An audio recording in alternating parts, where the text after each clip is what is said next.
Hi, this is a supplement to the September 2nd article in Corp magazine called "The Entrepreneur Becomes a CEO, Now What?"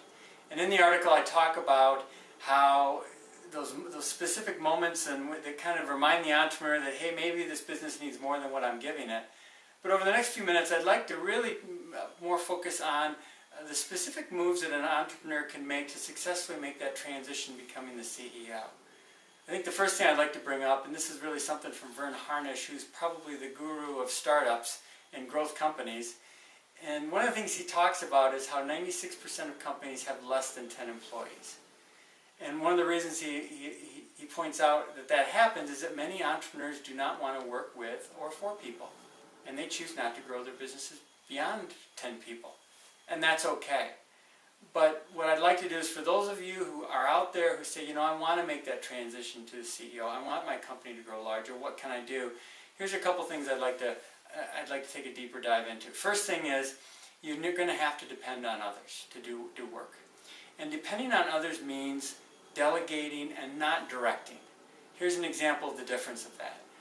Directing would be to walk into to your sales manager, hand them a list of 10 potential customers that you think might fit a particular niche or region that you'd like to move into with your product, and saying, hey, go talk to these people and let's get them buying our product.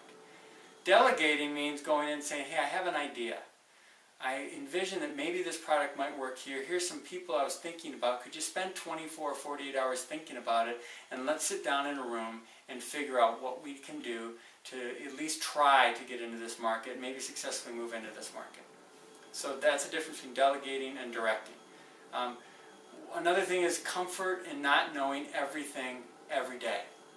Now, I would never tell you, look, don't know things about your business, let other people run it, because really that's kind of that's a difficult thing to leave behind. You want to know what's going on in your business. What I'm telling you is that you don't need to know everything every day. Because remember, as the CEO, as the leader, as the entrepreneur, when you make a request, the information comes right back to you. If you ask every day, they'll give you that information every day, maybe in place of doing other work that's extremely important in moving the business forward. And finally, around this point, and depending on others, it's patience to define the end and the key measures that will measure success in getting there, and the discipline to review them regularly. Remember, when you're depending on others, you have to help them create a clear endpoint. Here's where you're going, and that way you can walk away, and then when you walk back a week later, a couple days later, maybe a month later, you can measure success and how well they're getting there. The second topic I want to talk about is really around setting the strategy and the target for the organization. And the first thing the way I like to kind of phrase this is dream daily, discreetly discuss weekly, and then formally talk about monthly and quarterly. Let's talk about dream daily. Your business started because you had an idea, and likely there's been a flow of ideas from that first one that has allowed you to get this far. That's probably a strength of yours. Don't stop. Keep dreaming daily, but here's kind of the caveat. Discreetly discuss weekly.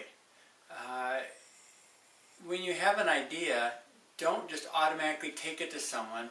Kind of collect them. Let them roll around a little bit. Maybe sit down with a group of people, a small group of people, and discuss those weekly, just so you can get them off your chest and kind of get some feedback. Here's probably the biggest thing I've noticed about entrepreneurs is the fact that they often want to get their idea out very quickly. And a good idea, if maybe you're that type of a person, and maybe that it's having a negative impact on your team, is have you been through 2 or 3 CFOs in the last couple of years? If you look into the eyes of maybe the person in charge of HR, maybe the person in charge of operations, are they looking really, really tired? Do you find them chasing their tails? You hire a lot of these people because they're your brakes. They're the people that execute what you come up with, but then you wear them out by executing, constantly looking into new ideas. So that's really your check, is look around your organization. If you've had a really hard time keeping people that are your executors, or when you look at them, they look so tired and worn out that you're wondering if they're going to make it to the next day or the next week, this is probably a problem area for you. So discreetly discuss your ideas weekly, and then finally formally talk about monthly and quarterly. This gives your executors an opportunity to digest and to kind of roll around what's really happening, and weigh that, and have a really good discussion to weigh that against current priorities. So have an idea, discuss it, get it off your chest with a small group of people weekly, just to kind of kick it around and see what they think, and maybe get some, maybe build upon that idea, and formally bring it into a planning session with your leadership team, maybe on a monthly or a quarterly basis, where it not becomes just another idea, but it becomes prioritized against the greater plan. So, here's the good news. You have a choice. As an entrepreneur, your business is moving, and your future largely depends on the role that you want to play. That's a great thing. And I really hope this article and these few minutes on video have helped you see that choice more clearly. Good luck.